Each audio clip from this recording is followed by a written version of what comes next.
Hi hello ನಮಸ್ಕಾರ ವೀಕ್ಷಕರೇ.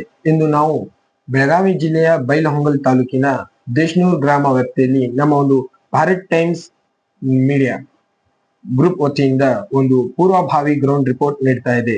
ಇದರಲ್ಲಿ ಮುಂಬರುವ ಚುನಾವಣೆ ಕುರಿತು ಗ್ರಾಮ ಪಂಚಾಯತಿ ಆಗಿರ್ಬೋದು, ಜಿಲ್ಲಾ ಪಂಚಾಯತಿ ಆಗಿರ್ಬೋದು ಹಾಗೂ ತಾಲೂಕ್ ಪಂಚಾಯತಿ ಆಗಿರ್ಬೋದು, ಅದರಲ್ಲೂ ಕೂಡ ಮುಂಬರುವ 2028ರ ವಿಧಾನಸಭಾ ಕ್ಷೇತ್ರದ ಚುನಾವಣೆ ಕೂಡ ಕುರಿತು ನಮ್ಮ Bharat times media networking group ವತಿಯಿಂದ ಒಂದು ಪೂರ್ವಭಾವಿ ಗ್ರೌಂಡ್ ರಿಪೋರ್ಟ್ ನೀಡ್ತಾ ಇದೆ. ಇಂದು ನಮ್ಮ ದೇಶನೂರ್ ಗ್ರಾಮದ ನಮ್ಮ ಈ ವಿಶೇಷ ಸಂದರ್ಶನದಲ್ಲಿ ಸದಸ್ಯರಾದ ಒಬ್ರು ಕೂಡ ಕಮತ್ಗಿಯವರು ಭಾಗಿಯಾಗಿದ್ದಾರೆ.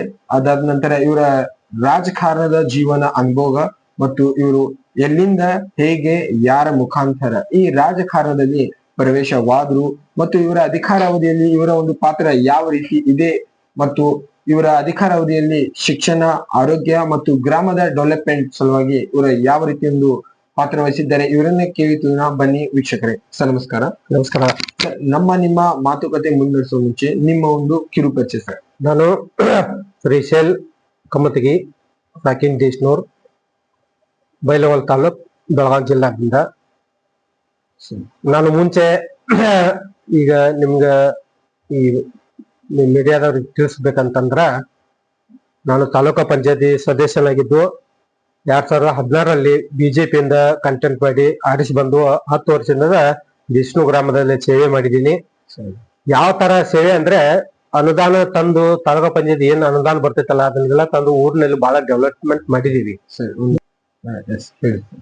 ಆಗ ಅದರಂತೆ ನಾನು ತಾಲೂಕಾ ಪಂಚಾಯತಿ ಮೆಂಬರ್ ಆಗಿದ್ದು, ನಮ್ಮ ಧರ್ಮ ಪತ್ನಿ ಅವರಾದಂತ ಚೆನ್ನಮ್ಮ ಕಮತಗಿ ಅವರು ನಮ್ಮ ದೇಶನೂರು ಗ್ರಾಮದ 5ನೇ ವಾರ್ಡಿನಿಂದ ಆರಿಸಿ ಬಂದು ಜನಸೇವೆಯಲ್ಲಿ 5 ವರ್ಷ ಸೇವೆಯನ್ನು ಮಾಡಿದ್ದಾರೆ. ಸರಿ ಸರ್.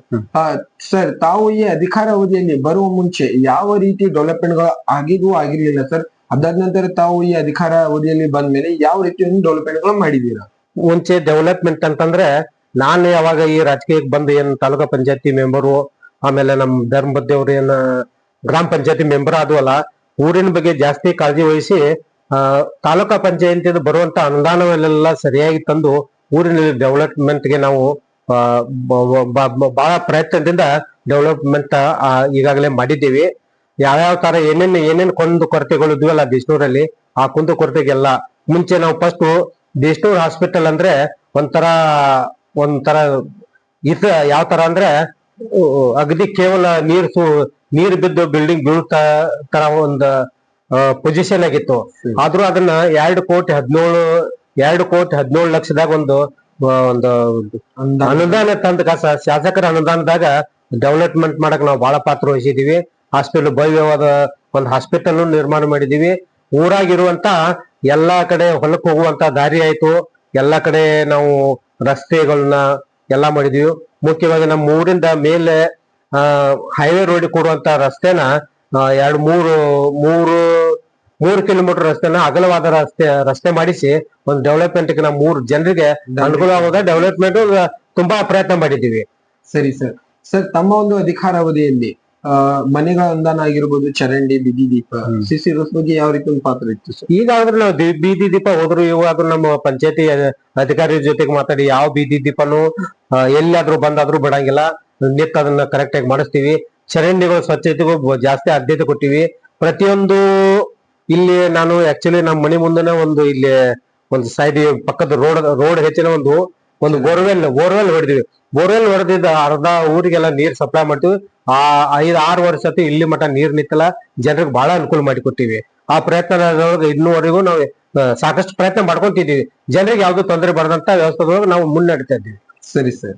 ಸರ್, ತಮ್ಮ ಒಂದು ಅಧಿಕಾರಾವಧಿಯಲ್ಲಿ ತಾವು ಶಿಕ್ಷಣ ಮಕ್ಕಳ ಅಭಿವೃದ್ಧಿಯಲ್ಲಿ ಅದರಲ್ಲಿ ಕೊಠಡಿ ಆಗಿರ್ಬೋದು, ಬಿಸಿ ಊಟ ಆಗಿರ್ಬೋದು, ಕುಡಿಯುವ ನೀರಾಗಿರ್ಬೋದು, ಅಂಗನವಾಡಿ ಕೇಂದ್ರ, ಹೈಸ್ಕೂಲ್ ಮತ್ತು ಪ್ರೈಮರಿ ಸ್ಕೂಲದಲ್ಲಿ ತಮ್ಮ ಒಂದು ಪಾತ್ರ ಯಾವ ರೀತಿ ಇತ್ತು ಸರ್? ಮಕ್ಕಳ ಜೊತೆ ಯಾವ ರೀತಿ ತಮ್ಮ ಒಂದು ಒಡನಾಟ ಇತ್ತು ಸರ್? ನಾನು ಯಾವತ್ತಿದ್ರು ಪ್ರತಿಯೊಂದು ಸ್ಕೂಲ್ ವಿಸಿಟ್ ಕೊಡ್ತಾ ಇರ್ತೀನಿ. ವೀಕ್ಲಿ ಒಂದ್ಸಲ ಆದ್ರೂ ಎದುರಿನ ಅಂಗನವಾಡಿ ಅದಾವು, ಎಲ್ಲಾ ಅಂಗನವಾಡಿಗೆ ಅಥವಾ ಅಂಗನವಾಡಿಗೆ ಏನೇನ್ ಬೇಕಾಗಿತ್ತು ಅಂಗನವಾಡಿಗೆ ಬೇಕಾದಂತ ಅಂಗನವಾಡಿ ಮಕ್ಕಳಿಗೆ ಬೇಕಾದಂತ ಕುರ್ಚಿ, ಟೇಬಲ್, ಅವಕ್ಕ ಜಾರಗುಂಡಿ ಏನೆಲ್ಲ ಬೇಕಾದ್ರು ತಾಲೂಕಾ ಪಂಚಾಯತ್ ಅನುದಾನನು ಸರಿಕ ಅವ್ರು ತಂದ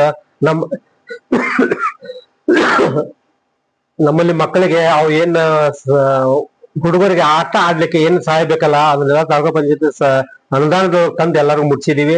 ಮತ್ತ ಬಿಸಿ ಊಟ ಸಲುವಾಗಿ ನಾನು ಈ ವೀಕ್ಲಿ ಒಂದ್ ಸಲ ಅಥವಾ 2 ಸಲ ಪಕ್ಕದಲ್ಲಿ ಎಲ್ಲಾ ಸ್ಕೂಲಿಗೆ ನಾನು ವಿಸಿಟ್ ಕೊಟ್ಟು ಯಾವತ್ತಿದ್ರು ನೋಡ್ಕೊಂತಿದೀವಿ. ಅದೇ ರೀತಿ ಸಹಾಯಕರು ಅಥವಾ ಶಿಕ್ಷಕರು ಅಥವಾ ನಮ್ಗ ಮಾತನ್ನು ಕೇಳ್ತಾರೆ, ನಮ್ಗೆ ಅವರು ಸಪೋರ್ಟ್ ಮಾಡ್ತಾರೆ. ಸರಿ ಸರ್. ಸರ್, ತಮ್ಮ ಒಂದು ಅಧಿಕಾರಾವಧಿಯಲ್ಲಿ ಆ ಯಾವ ರೀತಿ ತಮ್ಮ ಗ್ರಾಮ ಮತ್ತು ವಾರ್ಡಿನ ಜನರ ಬಗ್ಗೆ ಆರೋಗ್ಯದಲ್ಲಿ ಪಾತ್ರ ವಹಿಸಿದ್ದೀರಾ ಸರ್? ಪ್ರತಿ ಸಲ ನಾವು ಆರೋಗ್ಯ ಬಗ್ಗೆ ಏನಾದ್ರು ಬಂತಂದ್ರೆ ಹಾಸ್ಪಿಟಲ್ಗೆ ಅವ್ರಿಗೆ ರೆಫರ್ ಮಾಡ್ತೀವಿ. ಹಾಸ್ಪಿಟಲ್ದಾಗ ಅವ್ರಿಗೆ ಹೋಗಿ ನಮ್ಮ ಊರ್ ಹಾಸ್ಪಿಟಲ್ ಇಷ್ಟು ಒಳ್ಳೇದಾಗಿರಲ್ಲ. ಡಾಕ್ಟರ್ ಒಬ್ಬ ಬಂದಿದ್ದಾರೆ ಪಾಟೀಲ್ ಅಂತ ಹೇಳಿ, ಅವ್ರು ಇಷ್ಟು ಮೇಂಟೈನ್ ಮಾಡ್ತಾರೆ ಎಲ್ಲರಿಗೂ. ಬಂದವ್ರಿಗೆ ಎಲ್ಲರಿಗೂ ಟ್ರೀಟ್ಮೆಂಟ್ ಆಯ್ತು ಏನಾಯ್ತು. ಈ ಮುಂಚೆ ಇರುವಂತ ಹಾಸ್ಪಿಟಲ್ ಈಗ ಏನಿದೆ ಹಾಸ್ಪಿಟಲ್ ಅಗದಿ ಪೇಷಂಟ್ ಭಯಂಕರ ತುಂಬಿರುತ್ತೆ ಯಾವಾಗಿದ್ರು. ಅವ್ರಿಗೆಲ್ಲರಿಗೂ ನಾವು ಸಪೋರ್ಟ್ ನಿಂತು ಡಾಕ್ಟರ್ ಕಡೆ ಎಲ್ಲ ಟ್ರೀಟ್ಮೆಂಟ್ ಕೊಡುವಂತ ವ್ಯವಸ್ಥೆ ವಾರ್ಡಿನ ಜನಕ್ಕೂ ಅಥವಾ ಊರ್ ಜನಕ್ಕೂ ನಾವು ಮಾಡ್ತಾ ಇರ್ತೀವಿ. ಸರಿ ಸರ್. ಸರ್, ತಮ್ಮ ಒಂದು ಈ ಅಧಿಕಾರಾವಧಿ ಮುಗಿದಾದ ನಂತರ ಆಡಳಿತ ಅಧಿಕಾರ ಕೂಡ ಇವಾಗ ವ್ಯಾಪ್ತಿಯಲ್ಲಿದೆ. ತಮ್ಮ ಒಂದು ಅಧಿಕಾರಾವಧಿ ಮುಗಿದ ನಂತರ ಜನರ ಜೊತೆ ಆಡಳಿತ ಅಧಿಕಾರ, ಗ್ರಾಮಾಭಿವೃದ್ಧಿ ಅಧಿಕಾರಿಗಳ ಜೊತೆ ಅವರ ಒಂದು ಜನರ ಜೊತೆ ಯಾವ ರೀತಿ ಸ್ಪಂದಿಸ್ತಿದ್ದಾರೆ, ಡೆವಲಪ್ಮೆಂಟ್ ಮೂಲ ಸೌಕರ್ಯಗಳು ಒದಗಿಸ್ತಿದ್ದಾರೆ ಸರ್? ಅದ್ರ ಬಗ್ಗೆ ನಾವು ಕಾಳಜಿ ವಹಿಸ್ತೀವಿ. ಯಾಕಂದ್ರೆ ಅಧಿಕಾರಿ ಜೊತೆಗೆ ನಾವು ಮಾತಾಡೋದು ನಮ್ಮ ಹತ್ರ ಪೊಸಿಷನ್ ಐತಿ. ಅಧಿಕಾರಿ ಜೊತೆಗೆ ನಾವು ಮಾತಾಡ್ತೀವಿ. ಈಗಾದ್ರೂ ಗ್ರಾಮ ಪಂಚಾಯತಿ ಅಧಿಕಾರಿ ಮುಗಿದ್ರು, ಆಡಳಿತ ಅಧಿಕಾರಿ ನೇಮಿಸಿದ್ರು ಸಹ ಅವರು ಗ್ರಾಮ ಅಭಿವೃದ್ಧಿ ಅಧಿಕಾರಿ ಆಯ್ತು, ಸ್ಟಾಫ್ ಜೊತೆ ಪಂಚಾಯತಿ ಸ್ಟಾಫ್ ಜೊತೆಗೆ ಆಯ್ತು, ಅಲ್ಲಿ ಆ ಕೆಲಸ ಇದೆ, ಇಲ್ಲಿ ಕೆಲಸ ಇದೆ, ಅವ್ರ ಹತ್ರ ನಾವು ಕೆಲಸ ತೋಳ್ತಾ ಇರ್ತೀವಿ. ಅವ್ರು ನಮ್ಮ ಹಿಂಬಲ ಸ್ಪಂದನೂ ಆಗ್ತಾ ಇದ್ದಾರೆ. ಸರಿ ಸರ್. ಸರ್, ಈ ರಾಜಕಾರಣದಲ್ಲಿ ತಾವು ಎಲ್ಲಿಂದ ಮತ್ತು ಹೇಗೆ, ಯಾರ ಮುಖಾಂತರ ಪ್ರವೇಶವಾದಿರಿ? ಮೂಲತಃ ನಾನು ವ್ಯಾಪಾರ ಲೈನ್ ಒಳಗಿದ್ದಾಗ ಈ ದೇಶನೂರಿಂದ ನನಗ 2016 ತಾಲೂಕಾ ಪಂಚಾಯತಿ ಇಲೆಕ್ಷನ್ ಘೋಷಣೆ ಆಯ್ತು. ಘೋಷಣೆ ಆದಾಗ ನನಗ ಮಾಂತೇಶ್ ದೊಡ್ಡಗೌಡ್ರು ಅಂತ ಈಗ ಮಾಜಿ ಶಾಸಕರು, ಆ ಶಾಸಕರು ಏನ್ ಮಾಡಿದ್ರು, ನನಗ ಬಿ ಫಾರ್ಮ್ ಕೊಡಿಸಿದ್ರು. ಅವಾಗ ನಾನು ಇಲೆಕ್ಷನ್ ಆರಿಸಿ ಬಂದೆ. 5 ವರ್ಷದಿಂದ ನಾನು ಸೇವೆ ಮಾಡಿ ಈಗ 5 ವರ್ಷ ಗ್ಯಾಪ್ ಪೊಸಿಷನ್ ZPTP ಗ್ಯಾಪ್ ಪೊಸಿಷನ್ದಾಗು ನಾನು ಅದೇ ತಾಲೂಕಾ ಪಂಚಾಯತ್ ಮೆಂಬರ್ ತರಾನ ನಾನು ಊರಾಗ ಜನ ನೋಡ್ತಾರೋ ಅದೇ ತರ ಇವಾಗಲೂ ಕೆಲಸ ಮಾಡ್ಕೊಂತಾನೆ ಹೋಗ್ತಾ ಇದ್ದೀನಿ. ಸರಿ ಸರ್. ಸರ್, ಈ ರಾಜಕಾರಣಕ್ಕೆ ಬರ್ಲಿಕ್ಕೆ ಕಾರಣ ಸರ್? ನನಗೊಂದು ಜನರ ಸೇವಾ ಮಾಡ್ಬೇಕು. ಇದ್ರೊಳಗೆ ರಾಜಕಾರಣ ಒಳಗ ಒಂದೇನೋ ಮರ್ಯಾದೆ ಸಿಗುತ್ತೆ, ಮುಂದೆ ಜನರ ಜೊತೆಗೆ ಬೆರ್ಕೋತೀವಿ, ಒಂಥರ ಎಲ್ಲರ ಜೊತೆಗೆ ಇರ್ತೀವಿ ಅನ್ನೋ ಉದ್ದೇಶದಿಂದ ನಾನು ರಾಜಕಾರಣಕ್ಕೆ ಎಂಟ್ರಿ ಆಗ್ಬೇಕಾಯ್ತು. ಸರಿ ಸರ್. ಸರಿ ಸರ್. ಮುಂಬರುವ ಚುನಾವಣೆಯಲ್ಲಿ ಜನಗಳಲ್ಲಿ ಒಂದು ಅಭಿಪ್ರಾಯ ಇದೆ, ಬೇಡಿಕೆಯ ಅಭಿಪ್ರಾಯ ಇದೆ.